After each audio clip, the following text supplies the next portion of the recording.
Hello दोस्तों, देखिए India digital रूप से बहुत आगे बढ़ चुकी है और बढ़ भी रही है। अगर हम यहाँ पर पैसे की बात करें या फिर पैसे के लेन देन की बात करें तो इसमें भी इंडिया बहुत आगे बढ़ चुकी है और जा भी रही है। हम क्या करते हैं, अगर हमको किसी के पास पैसे ट्रांसफर करने होते हैं तो हम क्या करते हैं, डायरेक्टली मोबाइल उठाते हैं और उसके अकाउंट नंबर डालते हैं, यूपीआई डालते हैं और डायरेक्ट 2 मिनट में पैसे ट्रांसफर कर देते हैं। और अगर किसी के पास हमको पैसे मंगवाने होते हैं तो भी हम ऑनलाइन मंगवा लेते हैं डिजिटल रूप से। पर इसमें देखिए बहुत सारे फायदे भी होते हैं कि हमको पैसे तुरंत चाहिए, हमारे पास मात्र 2 सेकंड में पैसे आ जाते हैं, या फिर हम किसी को पास भेजते हैं तो मात्र 2 सेकंड में भेज देते हैं। लेकिन इसका एक नुकसान भी है, और नुकसान ये है कि हम अगर किसी के पास पैसे भेजना चाहते हैं, या तो हम जल्दबाजी में पैसे भेज रहे हैं, या फिर बाय मिस्टेकली हम उनके जो अकाउंट नंबर है वो रॉन्ग लगा देते हैं, या फिर हम यूपीआई के जरिए अगर पैसे ट्रांसफर कर रहे हैं तो यूपीआई आईडी अगर हमसे गलत लग जाती है तो जो हमारे पैसे हैं वो किसी दूसरे व्यक्ति के पास या दूसरे अकाउंट में चले जाते हैं। अब हमको यहां पर यह टेंशन होती है कि हमारे पैसे वापस आएंगे या नहीं आएंगे, इसी के बारे में हमको चिंता रहती है।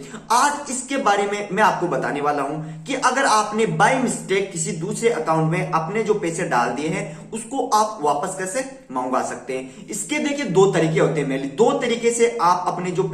भी आपने पेमेंट भेजा है वो वापस मंगवा सकते हैं। देखिए फर्स्ट हम रूल की बात करते हैं कि आप अपने जो पैसे वापस कैसे मंगवा सकते हैं। यानी आपने किसी भी ऐप से, यानी आजकल मार्केट में थर्ड पार्टी ऐप भी बहुत आ रहे हैं, जैसे कि फोन पे हो गया, गूगल पे हो गया, पेटीएम हो गया, इसके अलावा और भी बहुत से ऐप है जिसके जरिए आप कोई भी पेमेंट वो ट्रांसफर करते हैं। या फिर आजकल हर बैंक के अलग अलग एप्लीकेशन है, एसबीआई का अलग है, पंजाब नेशनल का अलग है, एचडीएफसी का अलग है, आईसीआईसी का अलग है। उसके जरिए अगर आप ट्रांजेक्शन करते हैं तो इसमें क्या होता है, किसी भी ऐप से आप पेमेंट ट्रांसफर करते हैं तो आपको एक ट्रांजैक्शन आईडी देखने को मिलती है। जब भी आप पेमेंट ट्रांसफर करते हैं तो आपके पास एक ट्रांजैक्शन आईडी आ जाती है। तो आपको क्या करना है, अगर आपने फोन पे से पैसे ट्रांसफर किए तो आपको डायरेक्टली फोन पे में जाना है, वहां पर आपको हिस्ट्री में जाना है, ट्रांजैक्शन हिस्ट्री आपको देखने को मिल जाएगी, वहां पर आपको एक ट्रांजैक्शन आईडी है वो भी मिल जाएगी। यहां से आपको ले लेना है स्क्रीनशॉट, और आपने जिस भी अकाउंट नंबर में पैसे डाले, यानी आपने जो अकाउंट नंबर लगाए या जो भी आपने यूपीआई आईडी लगाई है वो रॉन्ग लग चुकी है, लेकिन आपको वो अकाउंट नंबर या वो यूपीआई आईडी वहां से ले लेनी है, फिर उसका भी स्क्रीनशॉट ले लेना है। उसके बाद आपको जाना है आपके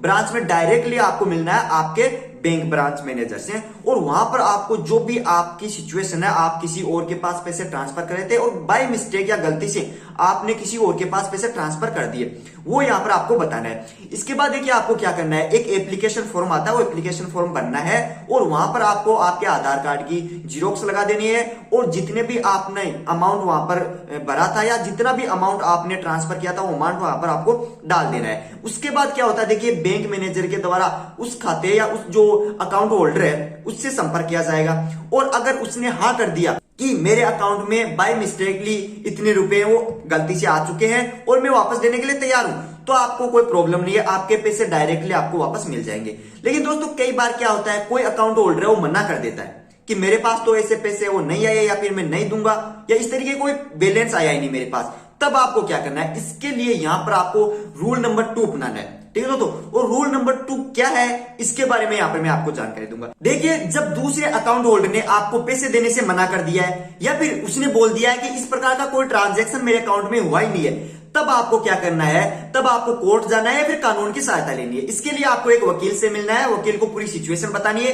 कि मैंने किसी दूसरे के अकाउंट में पैसे डालने थे और मेरे बाय मिस्टेकली या गलती से मैंने दूसरे के अकाउंट में पैसे डाल दिए, और उसको आपको हिस्ट्री भी दिखा देनी है कि ये मेरी हिस्ट्री, इस ऐप से मैंने उसको पेमेंट है वो डाला है। तब देखिए क्या होगा, कोर्ट के द्वारा उस अकाउंट होल्डर के पास एक लीगल नोटिस जाएगा, ठीक है। तो लीगल नोटिस जाने के बाद ज्यादातर क्या होता है, इस चीज से अनजान होते हैं और वो डरकर वो पैसे ट्रांसफर कर देते हैं, क्योंकि उनके पास पैसे तो आए हैं, ठीक है दोस्तों। अगर फिर भी वो ना करे तो उसको कानून का सामना करना होता है, और फिर कोर्ट में आपका जो पैसे जाते हैं उसके बारे में चर्चा होती है, और वहां से आप अपने पैसे वापस मंगवा सकते हैं, ठीक है दोस्तों। अगर आपको जानकारी अच्छी लगी हो तो प्लीज एक लाइक कर देना और चैनल को सब्सक्राइब कर देना। Thank you.